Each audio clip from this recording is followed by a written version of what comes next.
É, olha só como é que são as coisas. A luz tá meio estourada, mas eu vou deixar assim, tá?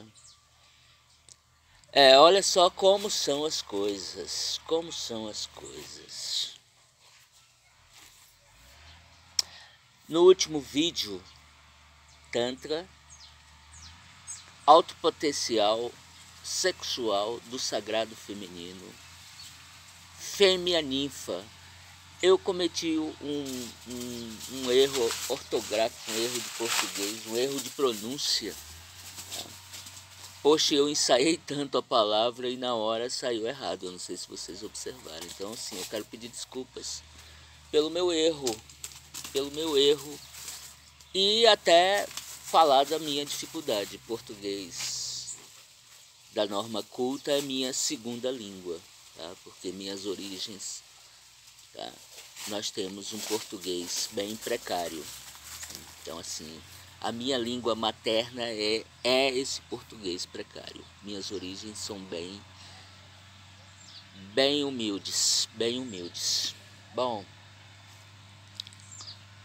mas essa pergunta me levou a ter que explicar por que o meu português materno, minha língua materna, é um português precário. Por quê? Que a norma culta do português para mim é uma segunda língua. Talvez eu ache mais fácil o inglês do que o português da norma culta. Eu estou achando mais facilidade de aprender o inglês do que o nosso português. Tá? Então, assim, eu escrevo errado, eu falo errado, eu tenho cacoetes, vícios de linguagens, e que apesar de tanto treinamento ainda escapa. Né? Eu falei testosterona, tá? Onde o correto é testosterona, tá bom? Então, assim, eu peço desculpas. Eu ia apagar o vídeo para fazer novamente, que logo que eu gravo eu assisto. E então, poxa, mas o conteúdo estava tão bom, sabe? Então é melhor eu dar essa explicação. E aí veio a questão, bom, então vamos aproveitar isso e faça um vídeo explicando o que me qualifica como pesquisador etnográfico. O que me qualifica como pesquisador etnográfico? Por que eu posso colocar esse título? O título do meu canal é Eu sou um pesquisador etnográfico. Eu não sei se eu já coloquei etnocultural, mas eu vou acrescentar etnocultural e independente. O que me qualifica? Eu fiz um curso, eu fiz uma universidade, eu estou ligado, não, eu sou independente, então eu não posso estar ligado a uma. Mas o que me qualifica? Bom, eu sou filho de professor, meu pai é professor, mas numa região muito precária, tá? Ele foi professor porque era o único que sabia ler na hora lá, tá? Então, assim, a formação escolar muito precária, muito precária. Pensa no Nordeste, piora 10 vezes, tá? O interior de Rondônia era assim, esquecido. O Nordeste eu acho que ainda tinha um mar ali, lá nós estávamos esquecidos de tudo. Então, assim, eu morei um ano com os padres porque com 12 anos eu vim para a capital, meu pai continuou lá numa cidadezinha, e porque não tinha quinta série, então eu fui estudar a quinta série com esses padres que me abrigaram lá por um mês, por um ano. Eu fiquei morando com esses padres. Na verdade eram irmãos maristas, tá? E eram cinco irmãos maristas que moravam nessa casa e que me receberam como hóspede por um ano. Cada um de uma área de formação diferente, mais ou menos na idade que eu estou hoje. Então eram cinco sábios que me introduziram na literatura, me introduziram na arte, me introduziram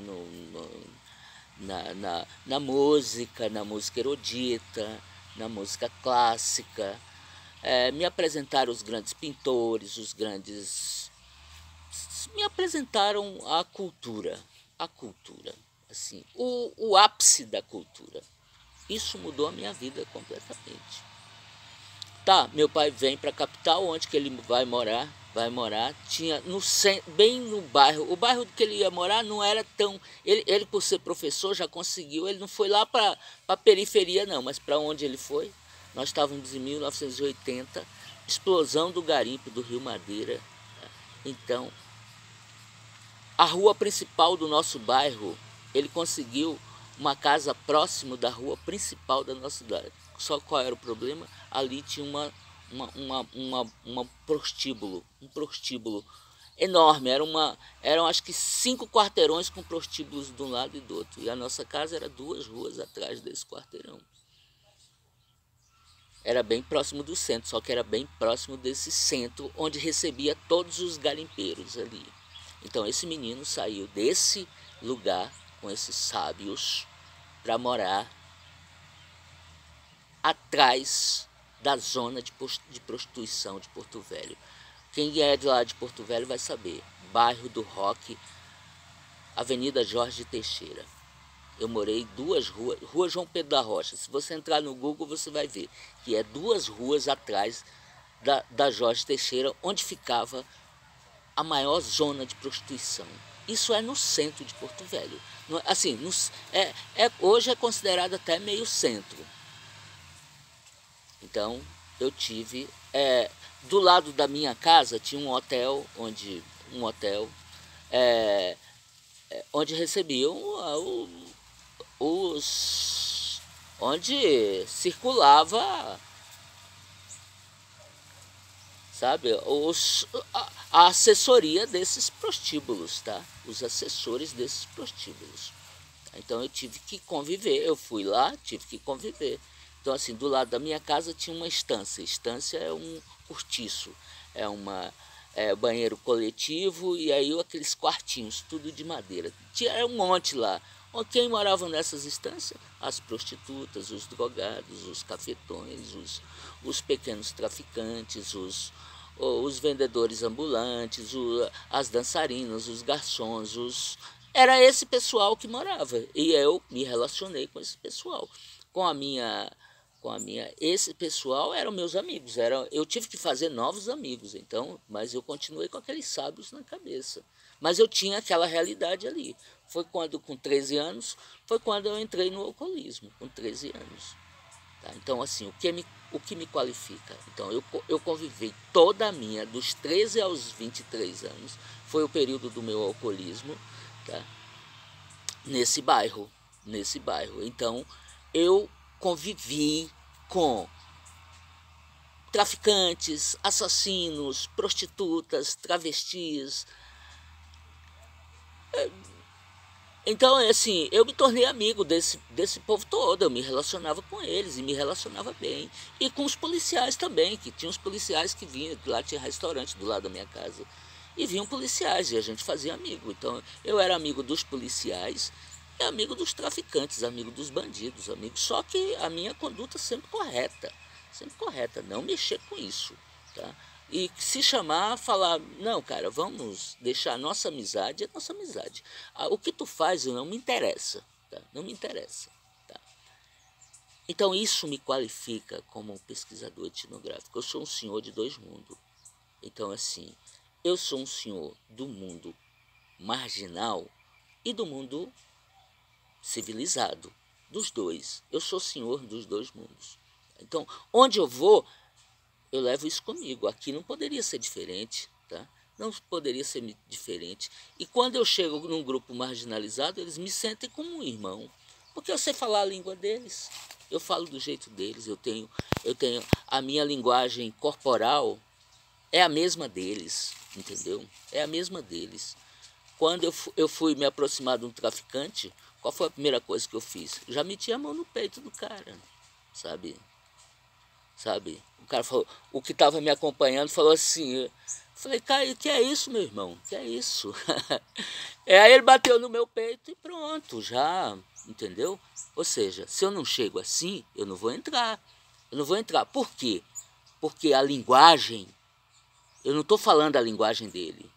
Ele vai ver que, então, quando eu chego desse jeito, ele já vai abrir as portas, ele vai falar, porra, esse é está falando a minha língua, entendeu? Está falando a minha língua. Então eu sei entrar. Esses matadores, você acha, vai lá pedir sua iniciação no Clube dos Matadores. Chega lá para o meu mestre e diz assim, porra, eu quero fazer igual o professor, tá? Não é assim não, meu amigo. Não é assim não. Ele vai ensinar a matar. Tu acha que ele vai ensinar isso para qualquer um? Então, pesquisador etnográfico, o que me qualifica como pesquisador etnográfico é a minha origens, as minhas origens, sabe? No garimpo do Rio Madeira, hoje, por coincidência, eu vou fazer até uma homenagem aqui, tá? Eu encontrei um colega no Gama aqui, rapaz. Um colega que foi... Os cachorros. Que foi um colega meu do 2º ano magistério. Eu fiz magistério. Do 2º ano magistério. Então, eu sou senhor dos dois mundos. Dos dois mundos. Dos dois mundos. Eu entro bem entre os marginais, entre os alcoólatras, entre os usuários, entre tudo. Em qualquer grupo eu entro, eu consigo entrar. Vocês não sabem, por exemplo, tem grupos étnicos que vocês não conhecem. Por exemplo, os analfabetos. É um grupo étnico. Aqui na minha comunidade tem um grupo de analfabetos. Eles formam um gueto. Eles formam um gueto. E ninguém entra nesse gueto. Porque eles são analfabetos, eles são excluídos, então eles se juntam na sua dificuldade. E eles trocam comunicação, porque eles se entendem. E a linguagem deles é igual. Não é E eu consegui entrar nesse grupo. E ser aceito nesse grupo. E a minha sabedoria eu consegui falar a língua deles, a língua. Eu consigo estabelecer diálogos com esse grupo. Com esse grupo, que esse grupo tem dificuldade, por isso que eles formam guetos. Então isso me qualifica como pesquisador etnográfico. Por exemplo, quando eu me aproximei do sagrado feminino, eu me aproximei como pesquisador etnográfico. Tá? Assim, eu não sei se eu vou ter coragem de contar tudo que eu vi desse grupo. Não sei. Não sei. Mas e aí, como é que fica a minha consciência? Como eu contei no último vídeo, né? Supondo que Deus existisse e que a gente vai prestar conta de tudo que a gente fez aqui nessa terra. Tudo.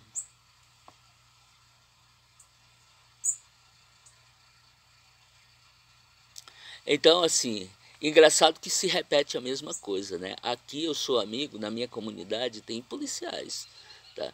Eu sou amigo de policiais, inclusive tem policiais de alta patente, tá? Da PM, que é meu amigo, tá? Que é meu amigo.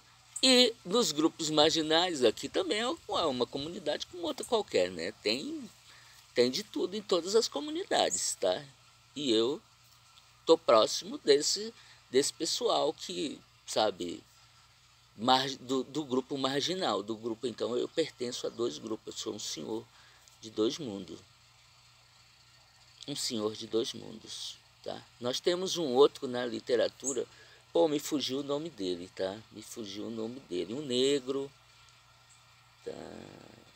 Putz, me fugiu. Que ele também, ele é filho de um padre com uma escrava. Então ele foi criado na senzala pela mãe, aí com 12 anos foi com o pai que era padre e arrumou um lugar para ele. Eu sou aquele garoto, eu sou a história daquele garoto.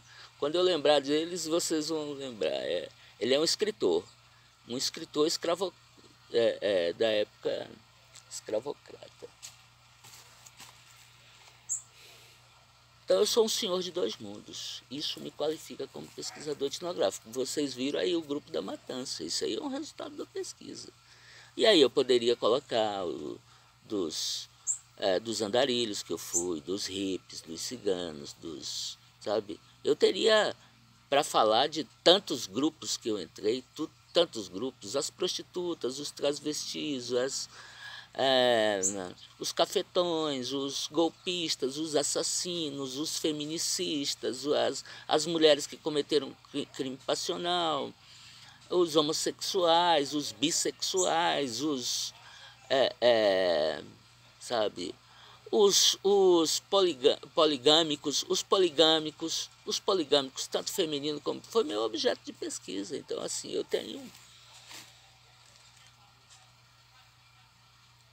Asperger é um curioso, né? Um curioso. Então, quando eu chego, como é que é? Como é que é ser um traficante? Como é que é? Eu quero saber como é que é? Como é que é a logística disso aqui, tudo, sabe? É como se você entra, como se hoje, se fosse qualquer uma dessas profissões, né? Tá? Até porque eu comecei, porra, com 10 anos numa padaria. Aí começou o meu negócio, né? Então eu tive que falar, porra, eu cheguei pro dono da padaria, né? E cheguei, como é que é ser padeiro? Olha só. Começou o pesquisador etnográfico começou lá com 10 anos. Com 10 anos. Eu tenho um poema lá, procura lá na minha aba comunidade, tá? O pão que o diabo amassou. Então, assim... Então, eu sempre entro para virar um igual, E aí ele sente isso. Como é que é ser padeiro? Como é que é ser mecânico? Como é que é ser lanterneiro? Como é que é ser açougueiro? Como é que é ser um feirante? Como é que é ser um comerciante? Como é que é ser professor? E sempre para ser o melhor. Sempre nessa de entender a lógica, entender tudo. O Asperger, ele quer saber como funciona tudo. Tudo. Então, essas qualidades me qualificam como pesquisador etnográfico. Tem alguns... Poxa, eu tenho um grupo étnico que eu tenho muita vontade, que é os sem terras. Eu ainda não fui. Eu quero, sabe, eu quero chegar lá, sabe? Eu ainda quero passar uns 6 meses, eu acho que já dá para a gente ter uma noção. Mas para a gente entrar lá dentro mesmo e ver se tem coisas que ferem a ética ou não, se está tudo dentro de uma ética, vamos lá, vamos virar um sem terra, vamos ficar 6 meses lá dentro, sabe? Participando das reuniões, olha, eu vou ter um voto aqui dentro, pronto. Como é que funcionam essas regras? Como é que funciona essa ideologia? Como é que funciona isso? Se a gente for aceito, né? Tá? E aí a gente vai ter um produto, vamos dizer assim, um produto etnográfico. Tá? A gente vai ter um produto etnográfico, fruto de uma pesquisa etnográfica. E isso vai ser o quê? O resultado de uma pesquisa etnográfica é uma narrativa autobiográfica. O cara vai contar o que ele viveu, só isso. Esse é o resultado. É o que eu estou fazendo com o sagrado feminino, lá o sagrado masculino está lá. Manipulador passional está lá na minha série. Tá? Agora a série do Tantra. É isso aí, gente, é isso aí. Tá? O que me qualifica como pesquisador etnográfico e etnocultural e independente são minhas origens humildes. Tá? E é um mundo, o mundo marginal é muito maior do que o mundo civilizado. Tá? É naquela proporção que eu acho que 10% é o mundo civilizado e 90% nós estamos na escuridão da idade, antes da Idade Média. Nós estamos esses 90% está no obscurantismo. O iluminismo ainda não aconteceu. Eles não conhecem Darwin, eles não conhecem Newton, eles não conhecem. Tá? Eles não conhecem. 90% desse mundo marginal que eu vim de lá, que eu estive lá dentro, que eu nunca nego as minhas origens. Eu nunca nego as minhas origens. Nunca nego. Sempre que eu chego numa comunidade, eu procuro os meus irmãos marginalizados, sabe? Aproximo e ofereço a minha amizade. E, ao mesmo tempo, conto da minha ética. Eu não quero saber o que você faz. Tá? Não quero saber o que você faz. Eu quero a sua amizade. Somente. Tá? E não misture as coisas. O seu negócio não me interessa. Não me interessa o seu negócio. Eu tenho a minha profissão e eu tenho a minha renda. E eu não misturo as coisas. Eu não quero mudar. Não estou afim de mudar de ramo. Não estou afim. E outra coisa, eu falo para eles, como eu sou um pesquisador da universidade, eu falo para eles assim, como eu sou pesquisador, eu tenho